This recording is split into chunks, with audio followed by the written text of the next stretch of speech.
Counting it down. Hello, everybody, and welcome to our live YouTube video. Let me know in the chat if you can hear me before we even continue. Can you hear me?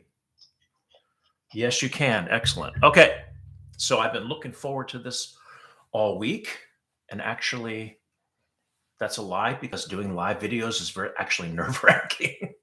When I do recorded videos, I can just stop and I can edit things, and when I stumble, I can take care of all that. So I've got my notes here. I want to make sure that I cover everything that I want to cover tonight. We're going to talk about hot yoga. We're going to talk about the Barkan Method teacher training course, and so on and so on and so on. So first of all, anytime you're enjoying this video, in fact, do it right now.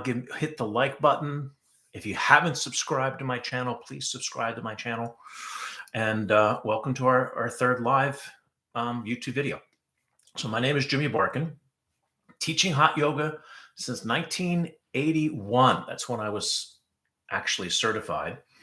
And I'm going to talk a little bit about how I started out with my teacher Bikram and how things sort of evolved and how we've had this paradigm shift that I've had to say the word sort of again, that I had to adapt actually to the change of times. So that being said, started with Bikram in 1980, certified in 1981. Then I moved to Florida in 1983 and opened my first yoga studio, January 20th, 1983. And somewhere in the mid to late 1980s, I became, Bikram actually bestowed me the title of his most senior teacher. And then I started going out and representing Bikram and doing workshops and seminars all over the United States. And then when Yoga Journal and Omega started doing yoga conferences, I started representing Bikram in that way. So now we're going to skip ahead to 2002, and then Bikram and I split.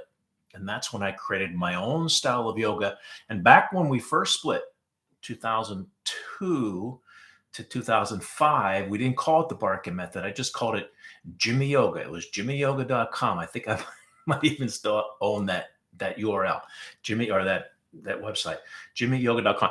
But then in 2005, I created my first hot yoga video, which was on their DVD, which was on Amazon for years. We were the #1 hot yoga on Amazon in any category for years. I was really proud of that one.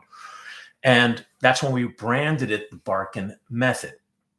And that's when I started doing, well, actually, I was doing teacher training programs in Florida when I was with Bikram, and I would certify Bikram teachers back in the late 1980s because I needed teachers to fill the void in my studio because I was teaching every class for years and years and years. So I needed a break. So I was the only one that Bikram allowed to teach Bikram teachers.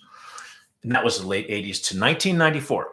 So I was doing teacher training back then, but it really wasn't in 2003 that I started doing my condensed teacher training program. So here's how the whole paradigm shift happened.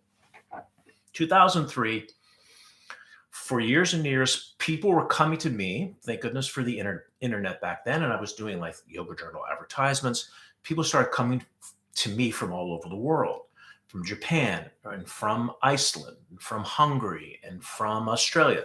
And then people would go back to their home country and open up a yoga studio. Some would call it Barkan Method. Some would just say they were affiliated with the Barkan Method. And that's how I sort of got this worldwide recognition, which is really wonderful. Now, here's where the paradigm starts to shift. All these yoga schools started opening. The yoga boom really started happening late 2010 to 2000, let's say 15. And now it's much easier to do a yoga teacher training program and definitely less expensive in your own hometown because there were so many options. So then I started to travel to them. And I started to travel all over Australia and Iceland and Hungary and all these different places. I did teacher training programs. Japan was interesting because Japan was one of the most, it was an exotic place, and I loved the Japanese people, but it was so different, kind of cultural shock, and just to be there for a long period of time was pretty intense. But anyway, I love my Japanese people. So now I started going to them. Now, once again, the pandemic shifts, and here comes, once again, the paradigm shifts, and here comes the pandemic. And now people weren't able to travel, and they weren't able to, they didn't have the option to do trainings, and I wasn't able to travel. That's when I started coming up with the concept of putting the teacher training program on an online format, an on-demand format. And now that opened up so many avenues to me that I didn't have available before. I could put in so much more information and so much more modules that I wasn't able to do even in multiple live trainings. And that's the beauty of the online courses. Now you have all this information and access on your computer, and we offer a lifetime access, because a lot of courses will, they'll only give it to you for a year or 6 months. You have a lifetime access with the Barkan Method Teacher Training Program, which is great, because now you can look on your computer and look up things that you might have forgotten. Once again, people that do multiple trainings with me, you would ask them, and I'm going to go over many of the things that we cover in the teacher training program on this video. So make sure you stay tuned to all of this. And by the way, if you're just coming on to the video, make sure you hit the subscribe button. If you're enjoying the video, hit the like button. I appreciate that. So, and we're going to talk about that. So I have now the opportunity to put all this information on your computer. So now one of the concerns was people say, well, I like live trainings. I like actually going there and being with the people. So here's how I address that question. I don't want you to think that the online or on-demand course is instead of a live training. Think of it as along with. It can be instead of, if you don't have the means, the money to travel. You can be instead of, but it can be along with. So we were just in Costa Rica, and I've been going to Costa Rica every year for the last 22 years, except for 2020 because of the pandemic. And half the people in the Costa Rica training this year were graduates of the course. So think of it as along with. So because now you have this information, because who was Goraksha again? The founder of Hatha Yoga. You can go to the post-classical module and look him up. What's the proper position and alignment for the upper leg for standing head to knee? Go to the tutorial and look it up. Now, I know that I've got a lot of tutorials on YouTube, but the tutorials that we do on YouTube are really geared toward yoga students. And my time is limited. We only do maybe 10-minute tutorials. The tutorials on the course are really geared toward yoga teachers and teaching how to teach that particular pose and what to look for and what are the concerns. Where's the hip? Where's the leg? Where's the hands-on assist that you can do to help them get to that next spot? So that's a big difference too. So don't think of the courses as instead of. It can be, but along with. So, and I'm going to tell you what we cover in the sort of give you a mini teacher training program tonight in this video. But I formatted the course in 4 ways. One, if you're not a yoga teacher and you want to get certified and become a 200-hour yoga teacher, that's the first option. After you complete the course, you'll get a little test. And after you graduate, pass the test, you will get a 200-hour certification. The second way of doing it is if you're a 200-hour teacher and you want to go to the next level, because there's different levels and statures in the yoga community, and receive your 300-hour certification, which will then make you eligible to be a 500-hour teacher. 200, 300 equals 500. Then after you finish the course, you get your 300-hour, and that will make you eligible to reach your 500-hour status. You still have to teach, I believe, 100 hours to reach your 500-hour status. So the first option is if you want to get a 200-hour certificate and be a teacher. The second, if you're already 200-hour, get the next level. The third, if you're already a 500-hour Barkan teacher, now you don't get tested, but you get all the modules and all of the lessons on your computer for lifetime access. And the fourth option, you're a student, you don't care about being certified, but you just want to dive into the subject and the science of this extraordinary subject called hot yoga. Once again, you won't be tested, you won't be certified, but you have all the modules and all the information on your computer forever for lifetime access. I've said this before to a couple of my students. If I had my teacher's information on my computer, all the stories that he told me about India, all the fine tuning, intricate corrections he would make that I absorbed, but sometimes might have forgotten on my computer for lifetime access, to me, that would be a gold mine. And so now I'm giving you my brain on your computer for lifetime access. If you just came on to the video, if you haven't subscribed yet, make sure you hit the subscribe button. Maybe we can hit a few more subscribers today, and also hit the like button. If you haven't hit the like button yet, it helps to boost us in the algorithm. And if you weren't here in the beginning, I told everybody I've taken notes, so I want to make sure I cover everything that I want to talk about. So this week, we're actually relaunching the course. That's one of the reasons why we're doing the live video. That's one of the intention of doing this. So let's talk about what's in the course and what I believe should be included in all teacher training programs, but I've been doing them for a long time now. Like I mentioned in the beginning of this video, I started teaching the Bikram people in mid to late 1980s. I was the only one allowed to certify Bikram students, but started my condensed teacher training program 19 years ago in 2003.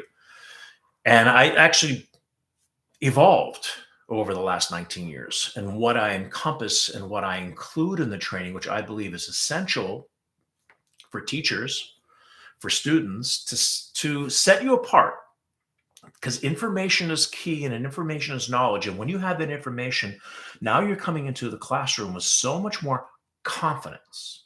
When you have that confidence, and I just did a video on this, coming out actually tomorrow, that's going to resonate across to your students. It's going to resonate into your classroom. You're going to hear that. They're going to see that confidence. They're going to feel it, and now they're going to respond to you as yoga students in a much more effective way. You're now going to be able to take charge of that room because you have the knowledge and that information in your heart, which is key. So first thing we talk about in the teacher training program, and if you're graduates of mine, if you ever did a training with mine, you know one of my passions is history. Knowing where we are, knowing where we're going to, we have to know where we came from, and understanding the history of yoga is key. Now, and I asked my teacher training people right off the bat, you have two choices as a yoga teacher. You can either just learn exercises, learn postures, learn a sequence, learn the instructions to the pose, and just become an exercise teacher and not really care about all the intricacies of the subject. Or you can delve deep into the subject and having that understanding of the subject. Now you're going to convey that to your students. And once again, it's going to make you more credible. Not that you have to teach history into your classroom, but now you've got this wealth of information stored into your mind that's going to make you a more credible yoga teacher. So history is key. Now, just give you a short little mini version of what we talk about. When you're looking at yoga history, you want to look at it in three different time periods or three different eras. The classical yoga time period is the most important because it sort of sets the tone for modern day yoga. So everything before classical we call pre-classical. Then there's classical. And then everything after classical is post-classical. So if you think of it in three ways: pre-classical, classical, post-classical, it's really an easy way to compartmentalize what the history is about. So if we first go to the pre-classical time period, 6,000 years ago, that for a long time, people thought yoga was 5,000 years. And recently through science, they were able to see that it's longer than that it's actually 6,000 years old. It started back with the most sacred scripture in all of India called the Vedas. And then it advanced and evolved into the next time period called the Upanishads.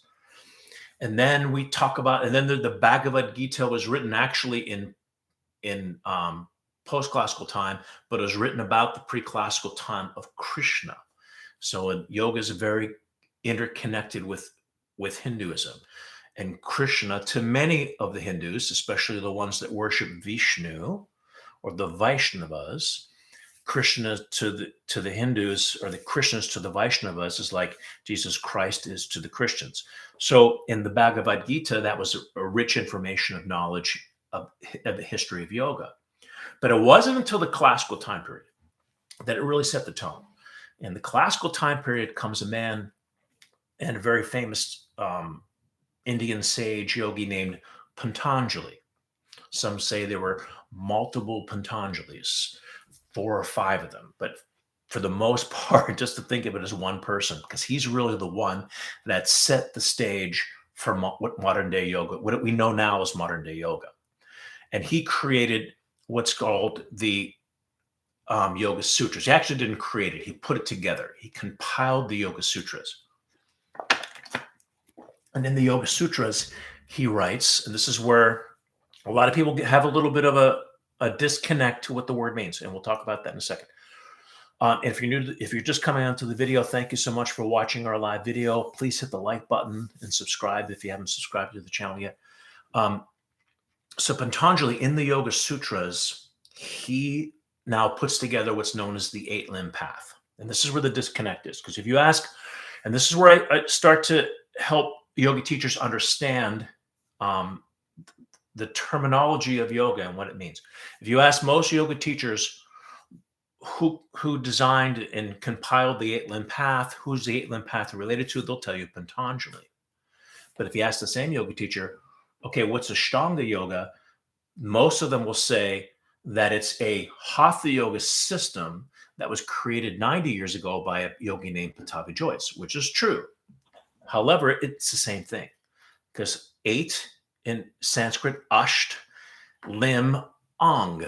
Ashtanga is the 8-limb path. So the real 8-limb path is Patanjali's works from 2,000 years ago. Pattabhi Jois, a great yogi, and the whole Ashtanga, what they now refer to as Ashtanga yoga camp, is some of the best yogis you ever see. But when he chose the word Ashtanga, he borrowed the word from Patanjali and sort of, what's the word I'm looking for? A lot of people now misunderstood, because now they all look at Ashtanga as this Hatha yoga system, but it had nothing to do with Patanjali. So here's what's important about Patanjali. Patanjali, his concept of yoga was all about quieting the mind. So when I ask students, tell me, Patanjali's yoga is yoga of the fill in the blank, it's yoga of the mind. And it was really the first conflict that Patanjali had with the traditionalists. The traditionalists said that yoga was all about you connecting with the universe, you connecting with God. And Patanjali had an argument. He said, well, I can't really connect with the universe. I can't connect with God because I've got my mind so cluttered with thoughts, or what they call the monkey mind. So what I have to do is quiet the mind. And in order for me to find God, in order for me to find that universal connection, that spiritual connection, the mind has to be quiet. That doesn't mean you're in a blank space. That means your thoughts are slowing down.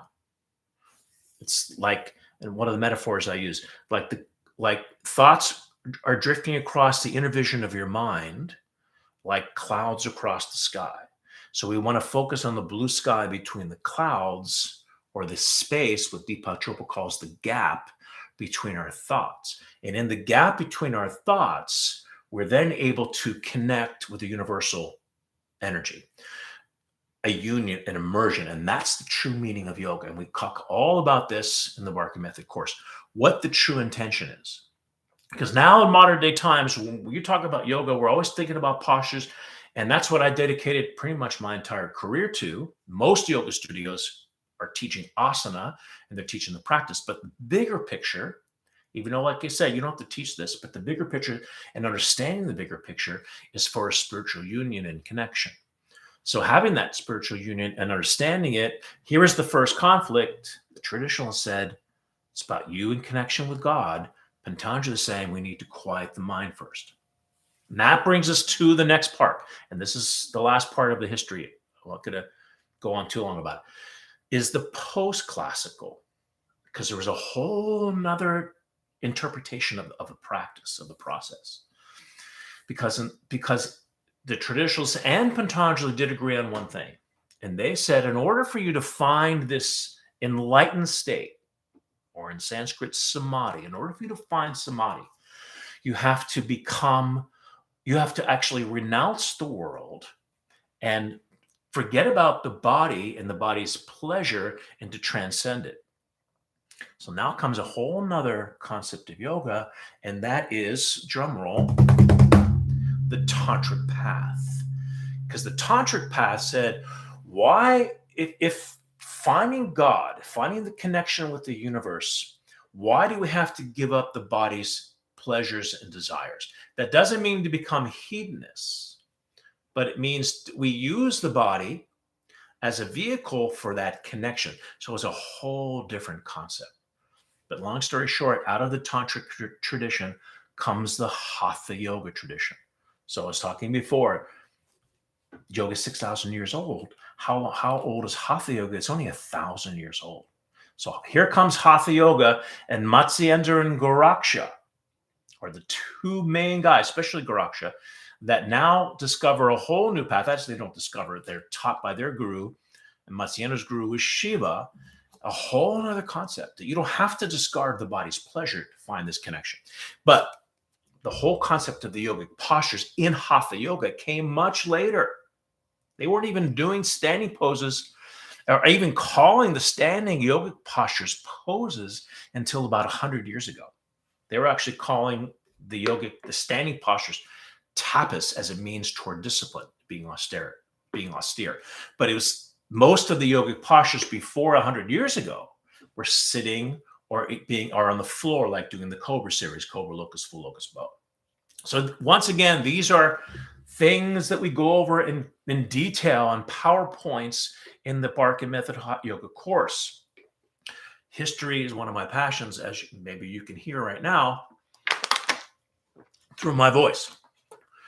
It's bringing us to the next module that we cover in the Barkan Method teacher training programs, and that is your communication skills. Most 90%, maybe 95% of the teachers that come to me and want to learn how to be teachers, when they first get up into the room, we have this exercise where you would get up into the room and teach 3 people. And on the course, you'd make a video of yourself teaching people in the room.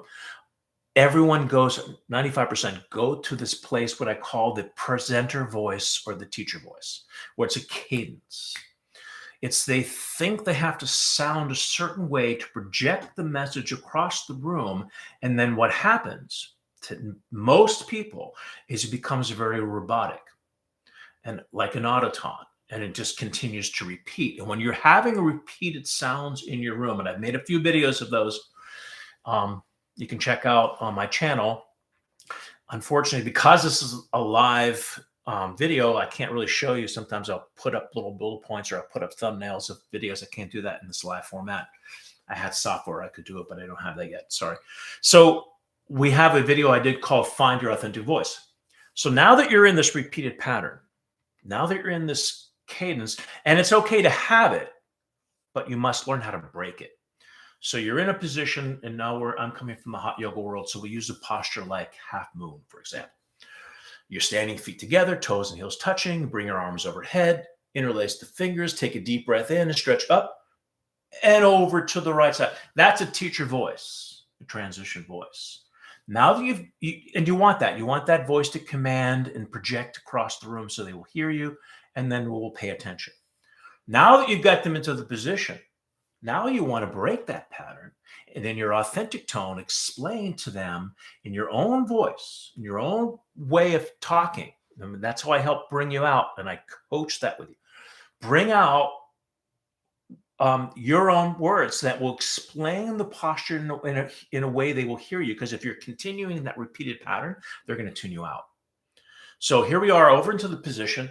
And if you're holding your grip in this direction, make sure you get the base of the palm together. When you get the base of the palm together, that's going to get into your shoulders and you're going to feel a much better release. You're going to feel a much bigger difference. Hearing the way I said that to you, opposed to interlace your fingers, bring your palms together. Now I'm in repeated tone. And now you're not going to be able, it's just going to slide to somewhere else. But if you now say it in a way that they can hear you in an explanation voice, you get their ear. Sometimes people actually turn and look at you, or they'll look at me when I'm in my explanation voice or conversation voice, and it makes all the difference. But why do people not want to go into the authentic voice? Because it can be vulnerable. It's really easy to hide behind that cadence voice. You can hide behind a script. But when you're bringing yourself out and you have the vulnerability to bring yourself out and put yourself on the line, that's what sets you apart, because nobody can be you, nobody can copy you, and that's what's going to make you authentic, and that's what's going to bring people into your room. That's when people are going to now respond to you as a yoga teacher of your realness and your authenticity. And that's what I help coach you to find that conversation tone, and then be confident enough to present that tone to your students. So that's a big thing that we do in the course, that you record videos, and I give you feedback on the videos and coach you in helping you find that authentic sound. And of course, alignment is key. I mean, we talk about history and we talk about the concepts of the spirituality, but we are first and foremost asana teachers. So we talk about alignment, which is key, and also helping you with hands-on adjustments. Now, obviously, I don't have a way I can actually do a tutorial for you in this video, but here's some concepts you can think about. This is a basic one, and this is for students as well as teachers. When you're doing your practice, one of the biggest mistakes people make, especially beginners, is they go too far too soon. When you go too far too soon, the body tightens up to protect itself. I'm just about to do a video about that a couple weeks from now. So here's the mantra: less in the beginning, more at the end.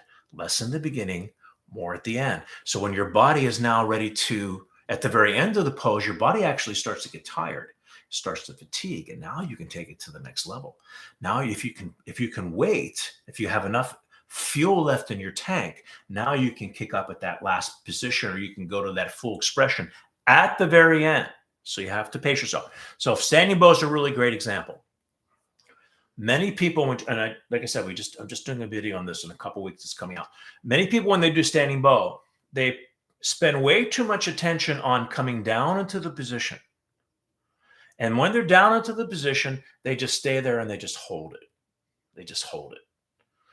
And because they really spent 80, 90% of their energy getting down into the pose. Now it's time for them to kick, and they're already spent. So mentally, what you have to do is take 10% in your mind to get down into the pose. Now you've got 90% left in your tank. And that's the time when you want to kick. That's when your body will respond. One of my teachers, even though Bikram was my main teacher, but my other main teacher is a wonderful woman named Emmy Cleves. And when I'd come to her class, she'd watch me, and she'd wait till I was just about to come out of the pose. And then she'd start to correct me. Then she'd start to not push, but encourage me to the next part, shoulders back, lengthen out, reach back, whatever the pose was, and then my body would respond. But she would wait, and it was really an extraordinary thing that she did. Okay, next concept. And by the way, what we're talking about is the Barkan Method, which we're just relaunching this week, the Barkan Method Hot Yoga On Demand Teacher Training Course, which can be for teachers, for students looking to get your 200-hour certificate, getting a 300-hour certificate. You're already a 500-hour teacher now. You've got all this information for lifetime access. If you're just coming onto the video, make sure you hit the like button if you're enjoying this video. Another one is Sanskrit. And I'm a big proponent on using Sanskrit in the yoga room because it sends out this historic, not historic's not the right word. By by speaking the Sanskrit in the yoga room, number one, it sets us apart from just being an exercise class, but it brings a rich history of the country into the whole environment. So when you understand what each word means, because it does come from India, and Sanskrit is arguably the oldest language known to man. The Vedas, we talked about at the beginning of the video, is definitely the most sacred scripture in Hinduism, but considered to be the oldest composition known to man in any language, and that language was Sanskrit. So when we bring that ancient language into the classroom, it sets you apart. It's this extraordinary vibration. That's what I was looking for. The word vibration that you bring into the classroom makes a big difference. So we go over all the Sanskrit, but not just that. Adho Mukha Svanasana means downward facing dog. Adho means downward. Mukha is face. Svan is dog. So we break down what each word means. So you have a really great understanding of what that is. And one of the last things we talk about in the teacher training program, which we just actually launched as a separate course about 2 months ago, is a whole meditation, 8 weeks of meditation course, and 8 weeks and 6 weeks over 6 hours of anatomy. So everything is all inclusive and comprehensive on your computer for a lifetime access. So once again, we're relaunching this week in 2022. And if you're watching this video in 2023, it's still going to be available. But this is sort of a big relaunch that we're having. Here's our website, Barkan, Barkan, hotyoga.com. Real simple, barkanhotyoga.com. You can go on the website. You can see so much more information, more than I can tell you in 30 minutes.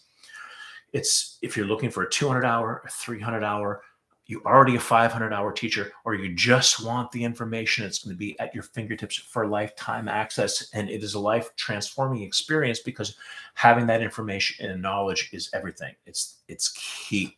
So once again, barkanhotyoga.com. Once again, hit the like button if you haven't yet. I'm looking to see anybody have any questions in the chat that you may have for me. What are they? I don't see any questions. Any questions? Thank you again for hitting the like button. If you haven't subscribed yet, hit the subscribe button. We'll see if we can get up to maybe 10 or so extra subscribers after this video. That would be really great. Email me as well. You can go to the email. My email is real simple, jimmy@barkanmethod.com. Love to hear from you. barkanhotyoga.com is the website. We'd love to have you either continue with or join the Barkan Method family. One question was, how does YouTube channel different from the website? You mean from the course, I think you meant to say. The course is really geared more toward teachers, where the YouTube channel is just for the general public, mostly for students. That's a good question. Thank you, Janice. So thank you once again for joining me. I do have my next video coming out tomorrow, so stay tuned for that, on how to control, organize, and set up your classroom. And I'll see you at the next video. Thanks so much, everyone. Take care. Bye-bye.